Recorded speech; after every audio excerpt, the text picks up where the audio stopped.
দেখুন I-PAC fail হয়েছে। আরো এক আইপ্যাকের মালিক হয়ে জানেন আছে রাজীব কুমার। তিনি দায়িত্ব নিয়ে এসছেন এই ব্যারাকপুরে, কিন্তু সারদা চিটফান্ডের সমস্ত নায়ক সমস্ত তথ্য লুটপাট করার জন্য উনাকে রাজ্যসভা, উনি ভুল জায়গায় এসছেন।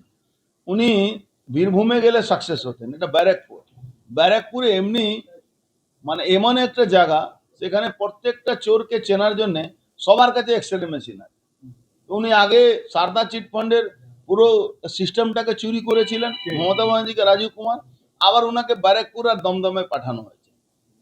মানুষ দেখে চোর চোর ডাক দেবে, ঘাবড়াচ্ছেন কেন? উনি আসুন না। উনি কার জন্য পাঠানো হয়েছে আমি জানি না, কিন্তু উনি এখন ডিজি নয়, এটা ভাববেন না। ওনাকে চ্যালেঞ্জ করলাম, রাজীব কুমারকে আর মমতা ব্যানার্জি দুজনকে, যে উনি চ্যালেঞ্জ স্বীকার করুন আমার, উনি ডিজি নয়, কিন্তু ওনার কথায় পুলিশ চলবে আর পুলিশ লুট করে নেবে, আমরা হাতে চুরি করে বসে নেই। আর উনি এই খেলটা না নেবেছেন, এটা ভুল করছেন। আইপ্যাকে তো ব্যাকডোরে চলছে না, আইপ্যাক তো এখন বন্ধ, ক্লোজ হয়েছে।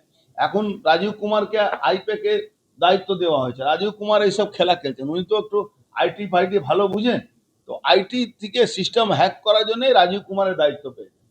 কেন ব্যারাকপুর মানে নর্থ 24 পরগনাতে 26-এর নিচের কোনো সিট পাওয়ার বিজেপির কোনো মানে 26-এর কম পাবে না। তো রাজীব কুমার যেহেতু আইটি লোক, তাকে দায়িত্ব দেওয়া হয়েছে এরকম আইটি লোকগুলোকে, কি এইসব কন্ট্যাকচুয়াল লোককে ওখানে বসিয়ে আর পুরো সিস্টেমটাকে হ্যাক করে ওটাকে চেঞ্জ করা। আমি চ্যালেঞ্জ করছি রাজীব কুমারকে, আপনি যদি আসেন, আপনাকে মানুষ চোর চোর বলে রাতা ওই লাল ডায়েরি চুরি করা, লাল ডায়েরি চুরি করে মমতা ব্যানার্জিকে বাঁচানো, এই সবটা কালকে প্রমাণ হয়ে যাবে। আর এই হ্যাকার, আমি ওনাকে বলছি he is a hacker, Rajiv Kumar is a hacker. ও হ্যাক করার এই জন্য এই কন্টেকচুয়াল তৃণমূলের লোকগুলোকে ওখানে বসাচ্ছে। ও তো আইটি লোক, আইটি জানে ভালো করে। ওনাকে আমি চ্যালেঞ্জ করছি, উনি এই খেল থেকে দূরে চলে যান। এটা রাজনীতি ওনার কাজ না। ওনার রিটায়ারমেন্ট হয়েছে, এনজয় করুন, আমেরিকা চলে যান ছেলের সঙ্গে, এখানে এইসব নোংরামিতে ঢুকবেন না। ইভিএম এর ব্যাপার বলছেন, আপনি আবার ভুল ভাবছেন। ইভিএম এ গুনতি করার পরে ট্যাবলেটিং হয়, সেটা কম্পিউটারে হয়। ওই কম্পিউটার হ্যাক করে এ কে বি আর বি কে সি করানো যায়, এটা আপনি ভালো করে জানেন। এটা সামান্য একটা যারা কম্পিউটার চালায় তাদেরকে জিজ্ঞেস করে, তারাও এটা মেনে নেবে।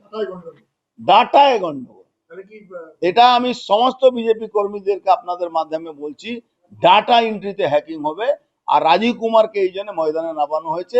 হি ইজ এ গুড আইটি, ব্যাপারটা জানে, আইটি ইঞ্জিনিয়ার। আরে রিচ করতে পারবে না, তার জন্য তো ময়দানে আমরা নেমেছি।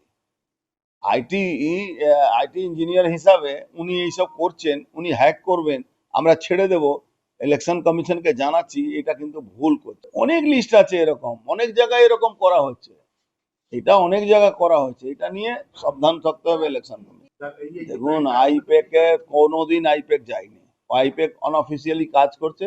এখন আইপ্যাকের মানে বলতে গেলে হিরো হিসাবে উনি আইটি সেক্টরে ভালো একটা ছাত্র রাজীব কুমার, যেটা ভালো কাজ করলে দেশের জন্য অনেক কিছু করতে পারতো, কিন্তু ও তৃণমূল কংগ্রেসের চোরদের দালালি করতে গেলে নিজে সর্বনাশ করে নিয়েছে। লাস্ট চাল চললো, মরিয়া চাল, রাজীব কুমারকে দিয়ে ওকে মাঠে নামিয়েছে। এই হ্যাক করা যায়নি, কারণ কম্পিউটারে যে হবে ডেটা এন্ট্রি হবে, সেখান থেকে হ্যাক করা যায়। আরে দাদা, যে ওখানে কম্পিউটারে রিচ করার জন্য ব্যারিকেড লাগে না, বাইরের লোকজন না অফিসিয়ালি ঢোকানো হবে। বাইরের লোকজন তো মিছিল করে বন্দে মাতরম ইনকলাব জিন্দাবাদ করে ঢুকবে না, ওরা কাগজ কলম নিয়ে ঢুকবে, ওখানে হ্যাকিং হবে, হ্যাক করবে। देखिए ये है सुमन, ये कंटेक्चुअल करते हैं पानपुर केवटिया, सॉरी काउगाछी 1।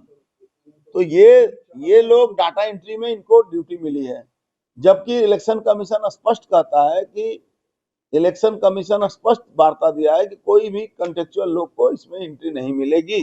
इसके लिए कई लोगों की नौकरी जा चुकी है।